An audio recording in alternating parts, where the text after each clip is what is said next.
So have you ever played hide and seek? Oh, yeah. I mean, we all did, right? Right. I want you to really think back to that exact feeling for a second. Okay. It's this incredibly nostalgic, totally innocent childhood game. You remember the actual physical sensation of it? Oh, definitely. The anticipation. Yeah. You're crouched behind a sofa, or maybe you're squeezed into this dusty hall closet right behind all the winter coats, and you're just holding your breath. And you're trying so hard not to giggle. Exactly. You're trying not to laugh while you listen to the heavy, deliberate footsteps of your friend walking past the door. Right. It's a game built entirely on the thrill of being hunted. It is. But Yeah. it works, because it exists within a totally safe, controlled environment. The monster looking for you is just like a 7-year-old named Kevin. Yeah, exactly. Kevin from down the street. Right. But what if you stripped away the other players? Oh, What if you waited until the absolute darkest, quietest part of the night, stood completely alone in a silent house, and deliberately invited something else to come and seek you? which is just an incredibly unsettling premise. I mean, it takes the fundamental architecture of a children's game, something wire into our earliest psychological development, and completely inverts it. It totally does. You are no longer playing with peers. You are basically initiating a transaction with the unknown. You're willingly creating the conditions for your own predation. And that deeply unsettling premise is exactly what we are diving into today.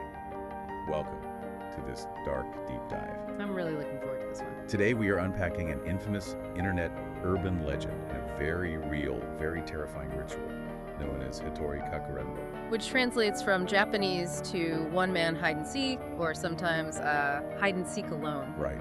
And when I first started looking at the massive stack of sources we pulled for this deep dive, I thought this was just going to be like a spooky campfire story. Yeah, that's what a lot of people think at first. I mean, we've got sources ranging from Japanese folklore blogs like Kosodo Japan, the Uncanny Japan podcast, to academic records from the USC Digital Folklore Archives. We even pulled stuff from Steam video game store pages and Know Your Meme. Exactly.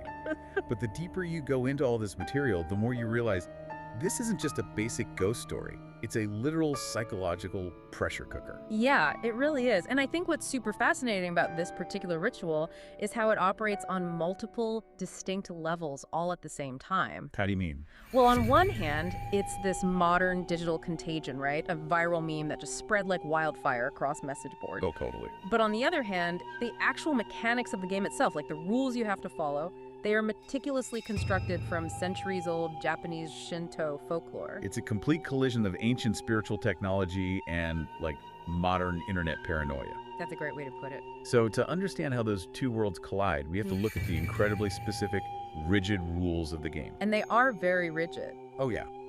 We're going to examine why this setup completely breaks the human mind when people actually try to play it. Let's start with the preparation.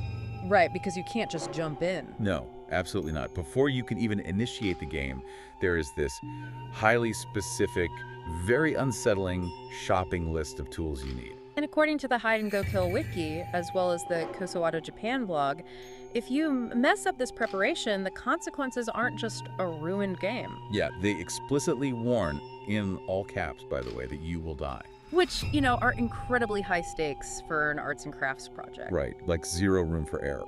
The warnings in the source material are so emphatic because they treat this not as a harmless game, but as a severe life-risking act of necromancy. Wow. The preparation phase is essentially the construction of a spiritual vessel. Okay, so let's walk through building this vessel. First, you need a stuffed doll. It has to have limbs like arms and legs. Yes, that's a crucial detail. But the sources explicitly state it cannot be a human-shaped doll. If you use a baby doll or a human figure, there's a huge chance the spirit will basically refuse to leave it once the game is over. Right. They recommend an animal doll, like a cheap teddy bear. And you want to use an old one with absolutely no sentimental value because, spoiler alert, you're going to have to violently destroy it later. Yeah, that distinction between human and animal dolls is actually our first major clue into the folklore operating beneath the surface here. Oh, really? Yeah. In Japanese culture, dolls are often viewed as yorishiro. Okay, wait. What exactly makes something a yorishiro? So a yorishiro is essentially an object that is capable of attracting or housing a nature spirit, a kami, or even, an ancestral ghost. Interesting. In Shinto tradition, spirits don't really just float around amorphously. They prefer to inhabit inhabit physical objects. Like what kind of objects? Well, trees, unusual rocks, mirrors, and swords can all be Yorishiro, but humanoid dolls are considered particularly powerful and inviting vessels. Because they look like us. Exactly, because they already mimic the human form. They are so accommodating to spirits that once an entity takes up residence inside a human-shaped doll, it is notoriously difficult to evict them. Oh man. So by using a teddy bear instead of like a porcelain baby doll, you're basically offering the ghost a crappy motel room instead of a luxury suite. That is a perfect analogy, yes. You want them to leave when checkout time comes. Precisely. It's a calculated risk mitigation strategy built right into the very first step. You need a vessel to hold the spirit so you can interact with it, but you don't want the vessel to be so perfect that the spirit decides to claim permanent residency in your physical world. Okay, that makes sense in a deeply creepy way. Yeah. So you have your animal doll. Next on the shopping list is uncooked rice. This part is wild. It is. You have to take a knife, cut open the teddy bear's stomach, rip out all the original cotton stuffing, and replace it entirely with the raw rice. And this is where we see the really profound influence of ancient Shinto beliefs creaking into a modern internet legend. Yeah, the Kosoto's Japan blog points out that rice isn't just a food source in Japan. Far from it. It is considered profoundly sacred. It holds immense spiritual power and life force. Right. If you look at the Kojiki, which is the oldest surviving book of Japanese history, dating back to the 8th century, I believe, the gods of rice and grains are these prominent foundational figures. They're a huge deal. Yeah, the cultivation of rice is tied directly to the mythological creation of the Japanese archipelago itself. So it's not just like physical filler to make the doll heavy enough to sit up straight in a chair. It's symbolic. It's far more than symbolic. In the logic of the ritual, it's a literal spiritual battery. A battery. Yeah. The original cotton stuffing of the doll represents its innards, its sterile, lifeless organs. Yeah. By removing that inert material and replacing it with sacred, spiritually charged rice, you are imbuing the doll with vitality. That makes a lot of sense. The YouTube transcript from the channel Beauty and the Beasts frames it perfectly. They say the rice represents flesh and life. It makes the doll infinitely more appetizing to a wandering, hungry spirit. So you are setting a very specific, very potent bait. Exactly. I'm just picturing someone sitting on their bedroom floor at night, gutting a childhood teddy bear and packing it with Uncle Ben's. It's such a bizarre, transgressive image. It really is. And the bait gets so much worse because the third ingredient is a piece of your own body. This is the turning point of the whole ritual. Usually the instructions call for your fingernail clippings. Mm-hmm. Some extreme variations mention hair, saliva, or even drops of your own blood. Right. But the sources are very clear on one thing. Never, under any circumstances, use someone else's DNA, or the doll will target them instead, and the game will fundamentally break. Yeah, the introduction of biological materials shifts the entire paradigm of this game. If we connect this to the broader spectrum of global occult practices, we are no longer talking about a simple seance. No, not at all. You aren't just opening a door and asking a spirit to speak. The inclusion of your own biological material, your fingernails or your blood axe, as a direct physical tether. You're tying the ghost to yourself. You are creating a sympathetic magical link. Sympathetic magic. Yeah. Sympathetic magic basically operates on the principle that things that have once been in contact with each other continue to influence each other at a distance. Like a voodoo doll kind of thing. Exactly like that. In traditional Japanese curse rituals, there is a very famous practice called Ushi no Koku Mairi, or shrine visit at the hour of the ox. Oh, I've actually heard of that. That's the one where a jealous or angry person nails a straw doll to a sacred tree, right? Yes, exactly. The practitioner creates a wara ningyo, which is a straw doll representing their enemy, but crucially, they must put something belonging to the enemy inside the doll, like hair, a piece of clothing, or fingernails. So it's the exact same mechanic. It is. Then at 2 a.m., they go to a Shinto shrine and drive these long iron nails through the doll and into a sacred tree. The damage inflicted on the doll is sympathetically transferred to the victim. That's terrifying. But in Hitori Kakurenbo, the ritual of the curse is turned entirely inward. Exactly. Which is completely insane. You are making the doll a double, like a twisted reflection of yourself. You are. If the straw doll in the woods is a weapon aimed at an enemy, this teddy bear is a weapon. You are aiming point blank at your own chest. You are giving whatever wandering spirit happens to be nearby a map directly to your own life force. And that is the implicit danger. The game itself is a mechanism of possession. The underlying unspoken contract of Hitori Kakurenbo, as noted in several of the folklore wiki sources, is essentially, if you find me, you can have my body. Oh, wow. The biological material isn't just a tether, it's the collateral for that contract, it's the down payment on the transaction. Okay, my anxiety is already spiking, and we haven't even started playing. I know, right? So, to finish building this reverse Frankenstein, you need a sharp object. Now, the sources differ wildly on this part. They do, and it's quite telling. The older, more traditional Japanese instructions suggest using a sewing needle or, like, a wooden toothpick. Yeah. They specifically warn against using a knife or a box cutter because the logic is the doll might use whatever weapon you give it to stab you back when it finds you.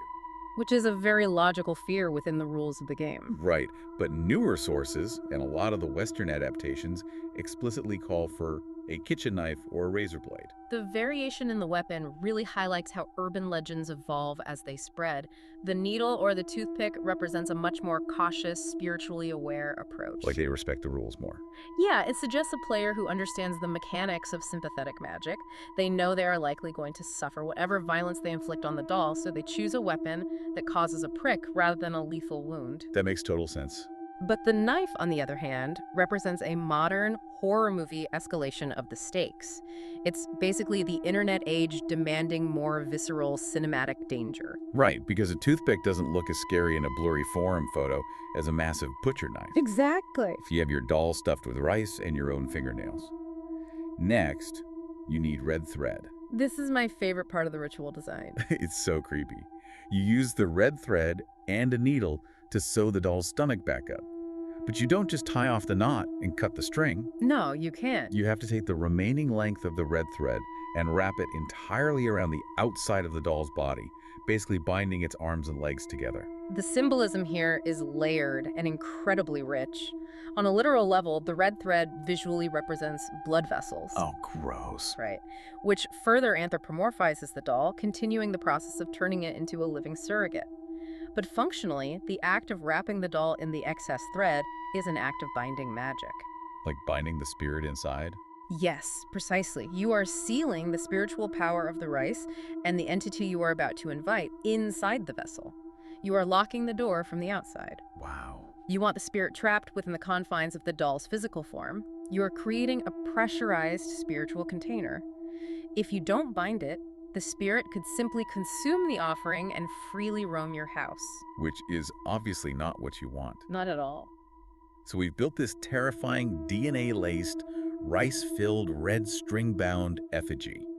To top it all off, the instructions say you need a cup of salt water. Though the Uncanny Japan podcast notes that cheap sake actually works too. Good to know. And you also need to prepare a very safe hiding spot, a closet, a crawl space, maybe even a room with religious statues or talismans if you happen to have them. The salt water is key here. Salt is a universal, ancient purifier, but it holds specific weight in Japanese culture. Right, they use a lot.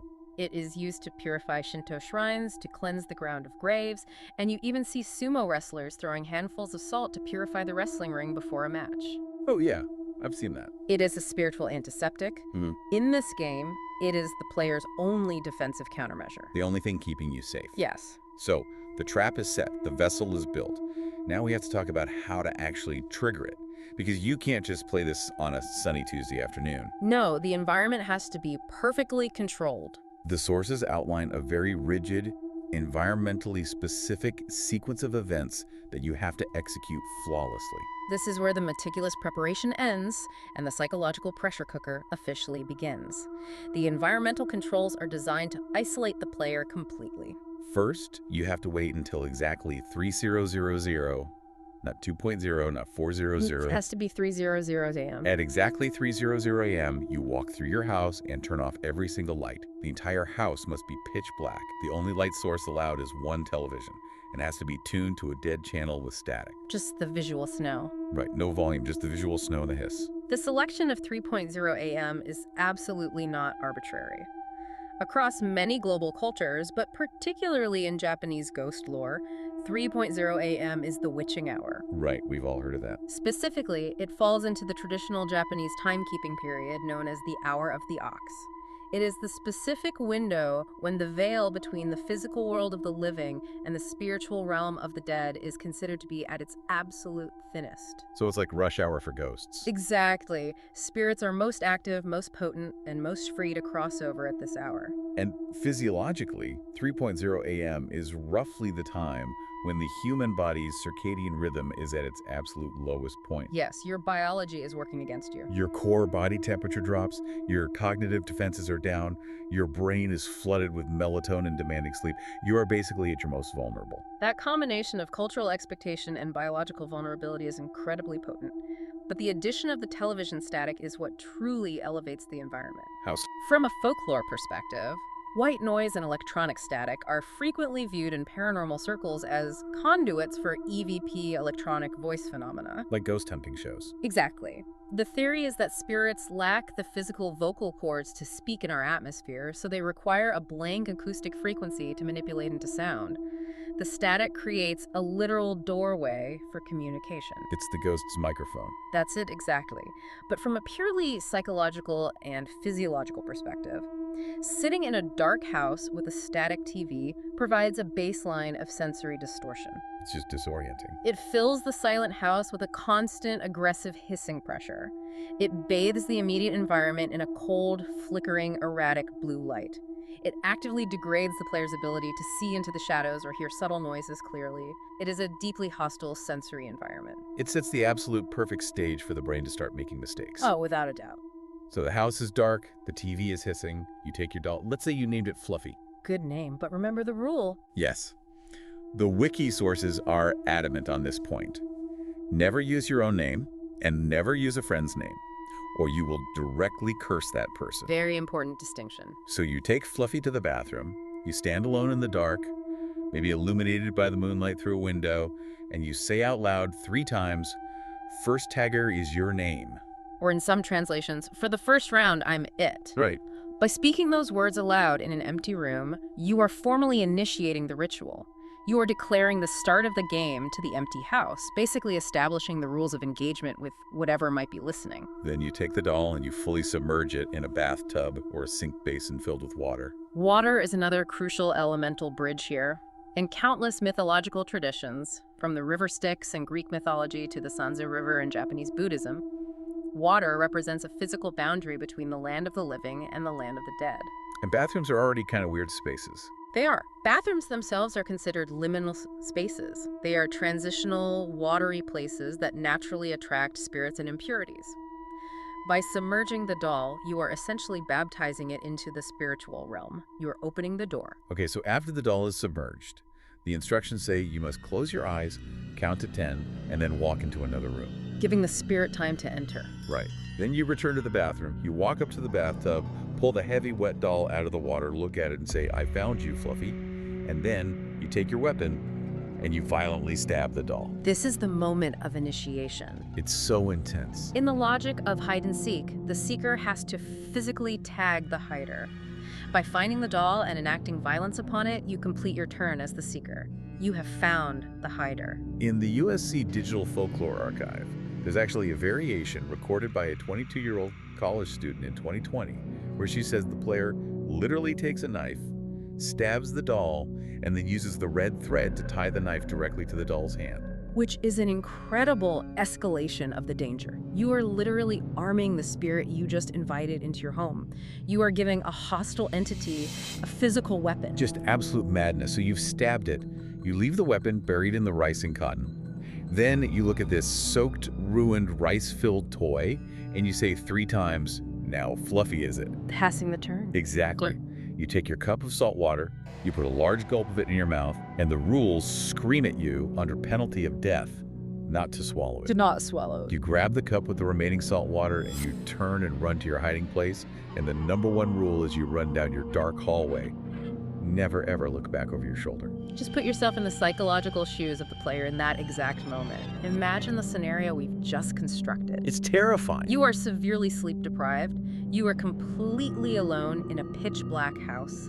The only sound is the oppressive hiss of television static echoing from the living room. You have just performed a highly taboo, aggressive act of sympathetic magic against a representation of yourself. Your nervous system is basically screaming at you. And now, you are running away in the dark with a mouthful of foul-tasting water, explicitly told that if you look behind you, you will see a malevolent entity pursuing you. It is intensely cinematic.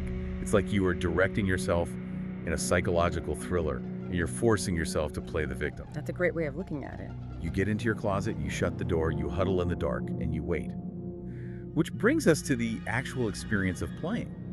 What happens to a human being when they are locked in a closet, holding their breath, waiting for a stuffed animal to find them? Well, to understand the physical and mental breakdown that occurs, we have to look at the strict rules governing this hiding phase. Let's hear them. The player must remain completely silent. They cannot turn on their phone, flashlight, or any other lights. They cannot leave the hiding spot to check the house. And crucially, they absolutely must not fall asleep. Because the implicit contract is, if you find me, you can have my body. If you fall asleep, you are totally defenseless against possession. Precisely. And there is a strict time limit. You cannot play the game for more than 2 hours. Right. If you push it past 2 hours, the spirit becomes too entrenched in the physical world, too malevolent, and the salt water won't be strong enough to banish it. You have to finish the game before the sun starts to rise. These rules are just expertly designed to maximize psychological distress. You are forcing yourself into a state of hypervigilance while simultaneously depriving yourself of the sensory tools you need to assess danger. Exactly. To really ground this in a tangible experience, I want to look closely at a narrative provided by the Beauty and the Beast's YouTube transcript. Oh, this is a phenomenal example. It really is. They tell the story of a college student named Ya, who decided to try this ritual in her apartment after reading about it on a forum. And she followed all the rules, right? She did everything right. She's used her own fingernails. She named her doll Tomoa. At 3 a.m., she drowned it in the bathroom sink, stabbed it with a needle, declared Tomoa the seeker, and ran to hide under her bed, clutching her cup of salt water. The space under a bed is incredibly claustrophobic. It amplifies the physical discomfort of the hiding phase. Exactly. And according to her account, the physical toll sets in almost immediately. She's lying flat on her stomach, the floor is cold, and she has a mouthful of raw, heavily concentrated salt water. That can't be pleasant. After about 20 minutes, that water starts to taste incredibly sour. It turns metallic. She describes it tasting exactly like old blood. Oh, wow. Her heart is pounding so hard against her ribs that she physically has to press her hands against her chest because she's terrified the ghost will hear her heartbeat. The adrenaline is causing a massive spike in her heart rate, and in a silent room, the internal sounds of the body become deafening. And then the external noises start. First, it's subtle. She hears a heavy thud from the direction of the hallway. Okay. Then, slow, dragging footsteps. But they don't sound like a human walking in shoes. She describes them as a wet, heavy, sticky slapping sound against the hardwood floor. Notice how the auditory hallucinations begin to map onto the expectations she set during the preparation phase? Because she drowned it. Right. She knows the doll is soaking wet, therefore her brain interprets ambient noise as wet footsteps. It gets worse. The TV static from the living room, which has just been a low hiss this whole time, starts to change pitch. The white noise. Yeah. It isn't just white noise anymore. She starts hearing a laugh buried inside the static. She describes it as a low, breathy woman's voice, which is somehow twisting together with the high-pitched, giggling voice of a child. That is horrifying. The wet footsteps stop right outside her bedroom door. The doorknob starts to rattle, click, click, click, shaking violently.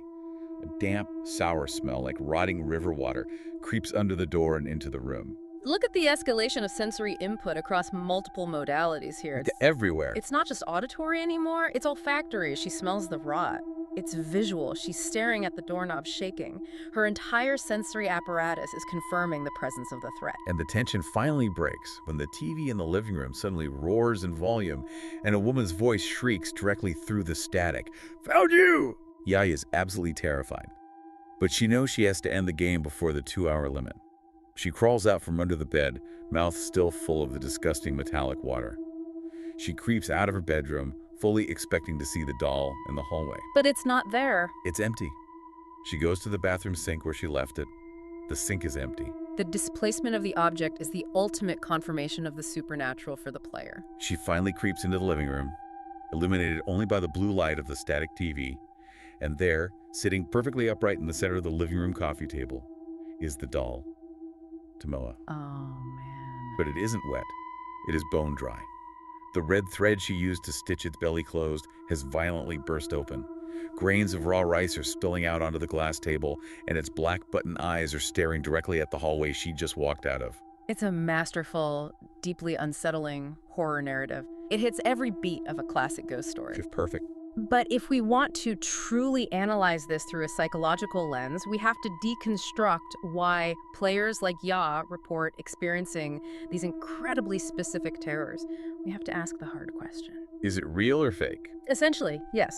Is there a literal entity moving the doll and rattling the doorknob, or are we watching the architecture of the human mind fracture under an immense, self-imposed pressure? Okay, let's play the skeptic. I want to push back on the ghost theory.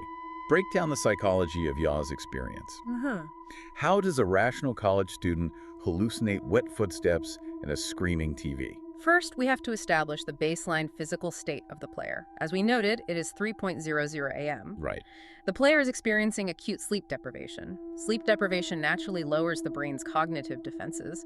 It impairs the prefrontal cortex, which governs logic and reality testing, and it actively increases susceptibility to paranoia and mild visual or auditory hallucination. So her brain is already glitching. Exactly. On top of that, they're experiencing extreme, prolonged anxiety. This floods the body with cortisol and adrenaline, drastically increasing the heart rate and hypersensitizing the central nervous system. So every single nerve ending is dialed up to an 11. A pin dropping would sound like a gunshot. Precisely. Next, we introduce the environmental factor, sensory deprivation. The house is entirely dark. Right. When the human brain is starved of clear, recognizable visual and auditory input, it doesn't just shut down and wait. The brain is an active pattern-matching machine. It actively tries to fill in the sensory gaps. Which leads us to a well-documented psychological phenomenon called pareidolia. Pareidolia. That's the evolutionary quirk where humans see faces in the clouds or the Virgin Mary on a piece of toast. Exactly. It's the psychological tendency for the brain to impose a familiar pattern, most often human faces or human voices, onto random, ambiguous stimuli. Why do we do that? It's an evolutionary survival mechanism. It is much safer for early humans to mistake a shadow for a tiger than to mistake a tiger for a shadow. That makes a lot of sense. Better safe than sorry. Now consider the television static. White noise is a massive, random acoustic stimulus. It contains every sound frequency. All of them. If you sit in the dark for an hour, terrified, actively expecting to hear a demon whispering to you, your brain will absolutely begin to filter that random static and pattern match it into whispers, laughs, or even your own name. That perfectly explains the breathy woman's voice and the child giggling on the TV. Her brain was just grabbing frequencies out of the white noise and assembling them into the scariest thing it could imagine. Yes, exactly. But what about the physical sounds? The wet footsteps in the hall, the doorknob rattling. That is the immense power of belief and self-suggestion. You have primed your mind with the absolute certainty that a monster is hunting you. Right, you've memorized the rules. You have memorized the rules that say, it will come looking for you. Therefore, the normal ambient sounds of a settling house, a creaking floorboard caused by changing temperature, the water pipes expanding in the walls, a draft of wind rattling a loose doorknob, are instantly and unconsciously interpreted by the hyper-aroused amygdala as the heavy footsteps of a wet doll. Wow. The brain is literally constructing a physical threat to justify the chemical state of extreme fear in the body. That is incredible. And what about the salt water? Y'all said it tasted like old blood. Isn't that just basic chemistry? What do you mean? I mean, just holding raw, concentrated salt water in your mouth without swallowing for an hour. Wouldn't that naturally degrade?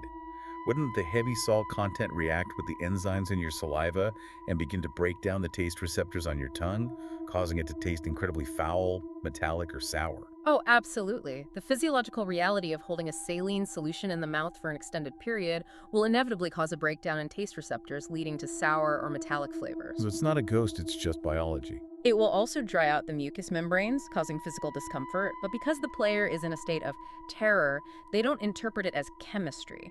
They interpret it as the supernatural presence souring the water. Isn't this entire game just the ultimate nocebo effect? The nocebo effect. We talk all the time about the placebo effect, where expecting a sugar pill to cure your headache actually makes you feel better. This is like the dark mirror of that. It is. We are deliberately hacking our own nervous system, using folklore as the code to induce a severe, prolonged panic attack. It's like putting on a high-tech VR horror headset, but the headset is just your own weaponized paranoia. Taking that VR headset analogy further, the pixels rendering the monster are actually your own spiked cortisol levels, your elevated heart rate, and the ambient noises of your house. That's a great way to put it. You are providing the software, the folklore, the rules, the deeply held belief, and your own nervous system acts as the hardware to render the monster into reality. Okay, I totally buy that for the footsteps and the static, but I have a major sticking point here. Let's hear it. How do you explain the doll moving? Ya found Tomoa sitting perfectly upright on the living room table. It was bone dry, and its stitches had violently burst open. Pareidolia doesn't move a physical teddy bear from the bathroom to the coffee table. No, it doesn't. That is the crux of the mystery, and there are a few rational possibilities we can explore. Okay. One is the extreme unreliability of memory under severe stress. You think she just forgot? In a state of sheer panic, running through a dark house at 3 a.m., a player might easily misremember where they actually left the doll. They might have intended to leave it in the sink, but in a rush of terror, dropped it on the table while running past. Okay, but what about the stitches bursting? Rice expands when exposed to moisture. Yeah. If she packed the doll tightly with dry rice and then submerged it in the bathtub, the rice would begin to absorb the water and expand. The cheap red thread used to stitch up an old teddy bear could easily snap under the internal pressure of the expanding rice over the course of an hour. So it's basically a slow-motion, starchy explosion. Exactly. Just science doing its thing. What's the other possibility? Another possibility, often discussed in clinical skeptical analyses of ritual magic, is the dissociative fugue state. What is that? Under immense traumatic stress, a person can experience a minor dissociative episode. They might physically leave their hiding spot, move the doll themselves, return to their hiding spot, and genuinely have absolutely no conscious memory of doing it. Wait, really? Yes. Their brain compartmentalized the action to protect them from the stress. They are literally haunting themselves. Yes, essentially. And finally, of course, we have to acknowledge the sociological reality of the internet. Because The possibility that the storyteller is simply lying or exaggerating the climax of the story to contribute a compelling narrative to the growing urban legend. the internet does love a good lie. Whether the doll moving is a ghost, a fugue state, or a lie, you eventually have to end the game. You can't stay under the bed forever. No, you definitely cannot. The rules dictate a very specific closing ceremony. You must leave your hiding spot, keeping the foul-tasting salt water in your mouth. You have to locate the doll, which again might be in a different room than you left it. Right. When you finally find it, you spit the salt water from your mouth directly onto the doll. Then you pour the rest of the salt water from the cup over it, and you must shout, "I win, I win, I win," 3 times. The repetition of I win is a fascinating psychological grounding technique. How so? Well, after an hour of profound vulnerability and passivity, literally hiding and waiting to be found, the player finally takes aggressive action. Shouting I win is a forceful verbal reassertion of control over their environment, over their own fear, and over the entity they believe they summoned. It's claiming victory. And the salt water, as we discussed earlier, acts as the spiritual neutralizing agent, cleansing the vessel. But the game isn't entirely over after you shout. The sources are adamant that you cannot just throw the wet, salty teddy bear in a kitchen trash can and go to sleep. Absolutely not. You must completely dispose of the doll. You have to take it outside and burn it to ash, or at the very least take it to a remote location and bury it deep in the earth with a pile of salt. If you just leave it in the trash, the legend says the spirit will simply re-enter it the next night. You have to completely obliterate the physical vessel you painstakingly created, severing the sympathetic magical link once and for all. So if this ritual is so incredibly dangerous, so viscerally terrifying, and involves holding nasty, degrading salt water in your mouth while crying under a bed and hallucinating, how on earth did it become a global phenomenon? That is the million-dollar question. Why do millions of people know about a Japanese occult ritual? How did we move from a story of solitary analog horror to a story of massive digital contagion? To understand the incredible speed and scale of its spread, we have to look closely at the timeline provided by the Know Your Meme archives and the translated Japanese Wikipedia pages. Okay, let's look at the timeline. Because this legend did not emerge from a dusty ancient scroll found in a temple somewhere, It originated relatively recently, in 2006, on the Japanese text board forum known as 2channel. Specifically, it first appeared on their occult and paranormal boards, right? Exactly. For those who might not be familiar, 2channel is basically the direct predecessor to Western sites like 4chan. It's an anonymous, highly active, largely unregulated forum culture where trends move at lightning speed. Yes, anonymity is the core feature. And because of that anonymous, untraceable origin, there is a very compelling sociological theory surrounding the birth of Hitori Kakurenbo. What's the theory? The Japanese Wikipedia page notes a theory that this wasn't an organic piece of folklore at all. Some researchers and forum historians theorize that it was an intentional, manufactured experiment orchestrated by a university psychology or sociology circle. Wait, like a homework assignment? Basically, yes.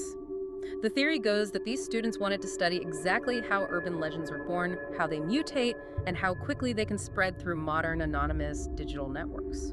If that theory is true, those students succeeded beyond their wildest, most unethical dreams. They really did. Because they engineered the absolute perfect viral payload. They took genuine, deeply resonant Shinto folklore, the sacredness of rice, the binding power of the red thread, the terrifying concept of the Yorishiro, and they packaged it into a very modern, internet-friendly format. They made it accessible. They didn't just tell a ghost story, they wrote a step-by-step tutorial. They gave the internet a recipe. And the internet immediately started cooking. By 2007, just 1 year after its initial appearance, Hitori Kakurenbo had exploded from a niche text post into a massive, interactive, live blogging phenomenon. That live blogging era was wild. This is the precise moment where the legend mutated into something entirely unique to the internet age. I want to really paint a picture of what this looked like because the Uncanny Japan podcast transcript gives an incredible window into this specific era. It's a great account. The host of that podcast describes how she first learned about the game in 2007. Teenagers in Japan weren't just reading the rules and playing this game privately in their homes. They were playing it in real time, online, as a spectator sport. It transformed the ritual into a broadcast. Exactly. Imagine logging onto a 2channel forum in 2007. You click on a thread titled, "I'm playing Hitori Kakurenbo." Okay, I'm picturing it.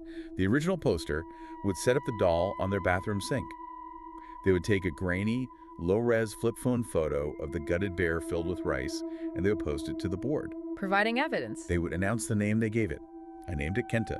It's 2:55 a.m. Yeah. Then they would drown it, stab it, go hide in their closet, and they would literally text the forum from the dark. They would live blog their own terror. The psychological dynamic here is completely revolutionary for an urban legend. It takes a profoundly isolating, solitary experience being alone in the dark and turns it into a collective, participatory event. Everyone is in the closet with them. Exactly.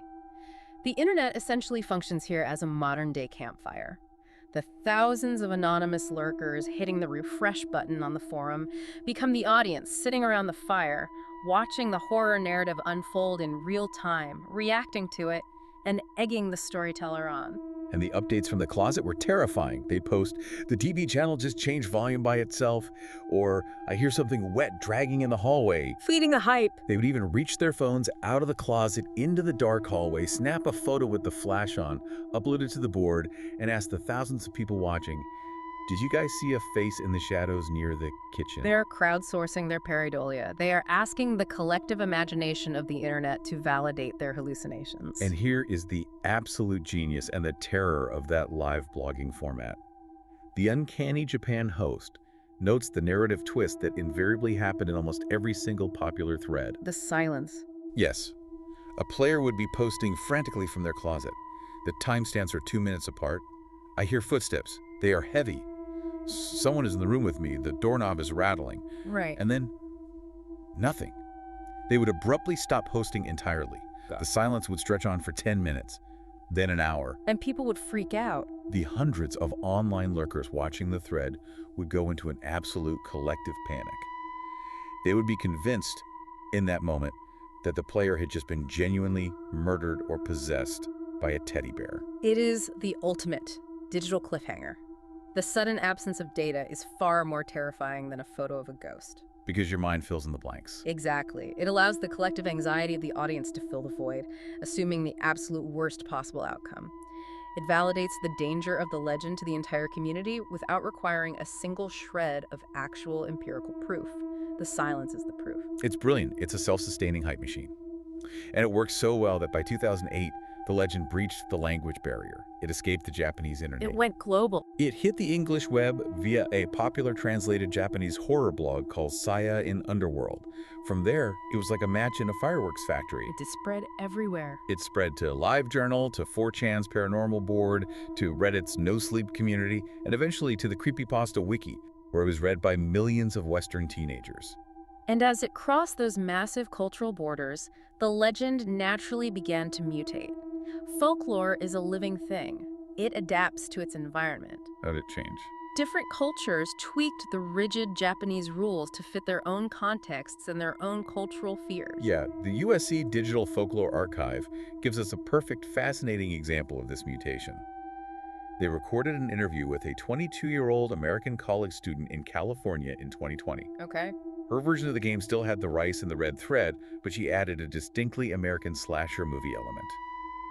She believed you had to prick your finger and bleed directly onto the rice before sewing it up. Making it even more visceral. But the most interesting part was how she fundamentally changed the goal of the game.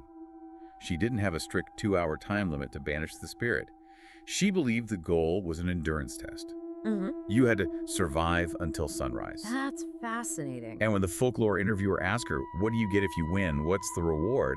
she just casually laughed and said, "No, I don't think you get anything. You just get bragging rights." Bragging rights.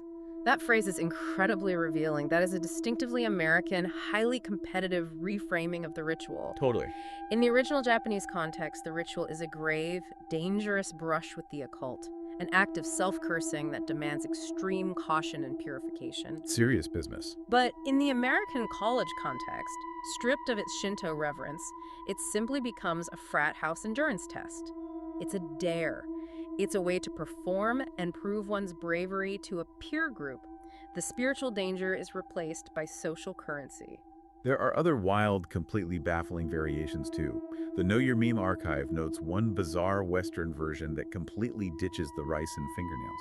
What do they use instead? Instead, players are instructed to use 10 lit candles and sew an actual raw chicken heart inside the doll. Wow. The inclusion of a chicken heart is a fascinating pivot. It leans heavily into Western, almost Hollywood voodoo pop culture tropes, moving entirely away from the agrarian Shinto symbolism of the sacred rice. It's like a movie trope. Exactly. The folklore adapts to the symbols that are most resonant or most viscerally gross and terrifying to the local culture playing the game. So let me ask you this. I want to circle back to the university psychology theory. And I want to push back on the idea of what makes something real. Okay, let's do it. Let's say that theory is 100% true. Let's say some 20-year-old college student sitting in a dorm room in Tokyo in 2006 typed up the rules to Hitori Kakurenbo entirely as a joke, just to see if people would fall for it. Let's say there is absolutely zero ancient lineage to this specific game. Does it actually matter? If millions of people read those rules, and thousands of teenagers actually lock themselves in dark closets at 3:00 a.m., and the terror they feel, the spiked heart rate, the sweating, the auditory hallucinations of footsteps, is a real, measurable, physiological panic attack. Hasn't the internet effectively made the ghost real? That is a profound sociological question. What you are describing is a textbook illustration of the Thomas theorem. The Thomas theorem. Yes. Formulated in 1928 by sociologists W.I. Thomas and D.S. Thomas, the theorem basically states, if men define situations as real, they are real in their consequences. Real in their consequences. Can you give an example of that outside of ghost stories? A classic example is a bank run. If people simply believe a bank is failing, even if the bank is perfectly financially stable, they will all rush to withdraw their money. Causing it to fail. Exactly. The belief is false, but the consequence, the bank actually collapsing because everyone withdrew their money at once, becomes intensely real. That perfectly applies here. Applied to Hitori Kakurenbo, the origin of the legend becomes entirely irrelevant. The ghost may not exist, but the psychological trauma, the spiked cortisol, the hyperventilation in the closet, the lasting nightmares, those consequences are undeniably physically real. So the internet didn't summon a demon, it summoned a collective panic attack. Exactly. The internet acts as a massive amplification chamber for belief. Through collective attention, shared narrative, and the intense psychological pressure of live blogging, the internet essentially conjured the entity into existence. But not as a spirit? No, not as a literal ectoplasmic spirit, but as a highly infectious, very real psychological virus. The belief is the ghost. A psychological virus. That is both fascinating and deeply disturbing. It really is. But eventually, even the most terrifying cultural viruses run their course. Or, more accurately, modern capitalism figures out a way to monetize them. Always. We've talked about the folklore, the psychology, and the internet spread. Now let's look at where the legend lives today. We are moving from teenagers terrified in closets to the Steam video game store. It is the inevitable life cycle of digital folklore. When a phenomenon becomes this ubiquitous, it transitions from a subcultural, whispered secret into mainstream, brightly lit commodification. In February 2024, an indie video game developer released a game on Steam literally called Hitori Kakurenbo Online. It's a multiplayer horror game, kind of in the vein of massively popular titles like Dead by Daylight or Phasmophobia. How exactly does a video game translate the incredibly solitary internal psychological rules of the ritual into external gameplay mechanics? Well, it takes the solitary nature of the legend, hide and seek alone, and completely blows it up. It makes it a party game. A party game? Yeah, you can play online with up to 6 people in a lobby. Players can choose to be the curious, careless teenagers trying to survive the ritual. They have to run around a dark suburban house, finding items scattered around the map, trying to complete objectives while managing a fear meter. This sounds pretty standard for the genre. Or, and this is the crazy part that completely changes the dynamic, you can choose to play as the corrupted, malevolent doll itself. You actively hunt your friends. That is a fundamental, almost comical inversion of the original legend's power dynamic. It totally is. The core terror of the ritual is that the doll is an unknowable, uncontrollable force. By allowing a human player to inhabit the doll, you strip it of its mystery. Totally. And they lean into the customization too. The game features 2 different suburban levels, 6 different teen characters with different stats, and get this, 15 different dolls with hundreds of interchangeable, customizable parts. You're kidding. No, you can unlock a samurai helmet for your demon bear. You can literally play dress up with your cursed Yorishiro to make it look cool before you go hunt your buddies on Discord. It's fascinating to observe how the gaming community reacts to this level of commodification. We were talking about a ritual that originally came with warnings of literal death. What are the players saying about the experience in the reviews? I read through pages of the Steam user reviews, and the juxtaposition between the terrifying 2006 message board origins and the 2024 gamer reactions is incredible. I can only imagine. The game actually has a very positive 94% rating. But the tone is wild. One user wrote, "Guaranteed laughs. Only thing I need is more salt." Guaranteed laughs. Another player wrote, "Me and my friends enjoyed some time playing. It's fun to make your friends sweat a little, being the evil doll. Great Friday night game." That phrase, guaranteed laughs, perfectly, succinctly encapsulates the massive sociological shift that has occurred over the last 18 years. The complete 180. It begs a fascinating question. Why do we do this? Why do we take our deepest, darkest urban legends, legends that were meticulously designed to induce visceral panic and isolation, and turn them into casual, cooperative multiplayer games where we laugh with our friends over voice chat? Right. If this thing terrified us so much in 2007, why are we playing it for laughs in 2024? It is a profound, incredibly effective psychological coping mechanism on a societal level. We are culturally defanging the demon. Defanging it, I like that. Think about the original Hitori Kakurenbo ritual. It is an exercise in absolute vulnerability and isolation. It is a self-imposed curse where you willingly surrender your safety to an uncontrollable, unseen force in the dark.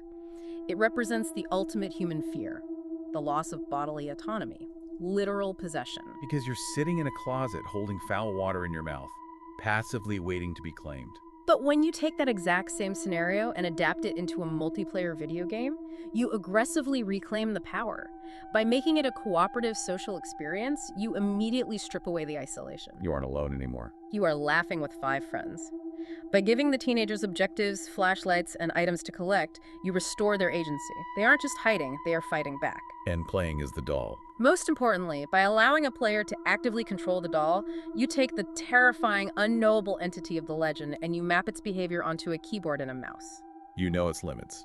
You can see its health bar, you know its movement speed, you understand its ability cooldowns, you have quantified the unknown, you have taken an ancient Shinto curse and turned it into math.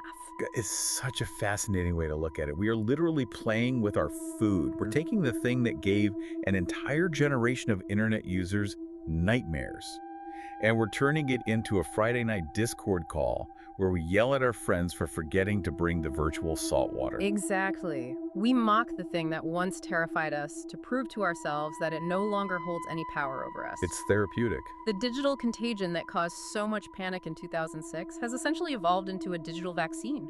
We expose ourselves to a weakened, gamified version of the virus to build up our cultural immunity to the fear. Wow. Okay, I think that is the absolute perfect place to start wrapping this up. We've covered an incredible, sweeping amount of ground in this deep dive. We truly have. We've traced the entire life cycle of a modern myth. We started by looking at the deep roots of the ritual. We examined the deeply symbolic, Shinto-infused preparation of the Yorishiro, understanding exactly why the sacred rice, the binding red thread, and the biological tether of the fingernails create such a potent psychological trap. The setup was incredible. We walked, step by step, through the terrifying sensory-depriving mechanics of playing the game at 3 a.m., analyzing the environmental hostility of a dark house and a static TV. We unpacked the intense psychological mechanisms at play during the hiding phase. The pareidolia and the nocebo effect. Right. How sleep deprivation and the nocebo effect can cause a rational human mind to vividly hallucinate its own destruction. We traced the explosive viral spread of the legend from the anonymous 2-channel text boards of Japan, watching it transform through live blogging into a collective panic event. Mutating as across the globe. And finally, we saw how modern internet gaming culture defanged the curse, commodifying a solitary nightmare into a multiplayer party game for guaranteed laughs. It serves as a perfect encapsulated case study of how modern mythology is born, how it leverages both ancient belief and modern technology to spread, and how human beings eventually conquer their fears through socialization and play. Now, as we close this out, I want to address you, the listener, directly. After hearing all of the intricate rules, the deep cultural history, the psychological explanations, and the terrifying stories of the people who actually tried it, would you ever play this game? That's the real question. Would you be willing to go to a thrift store, buy a cheap teddy bear, cut it open, fill it with your own fingernails, and stand in your dark bathroom at 3 a.m.? Would you sit in a dark closet for an hour just to prove to yourself that it's only a story?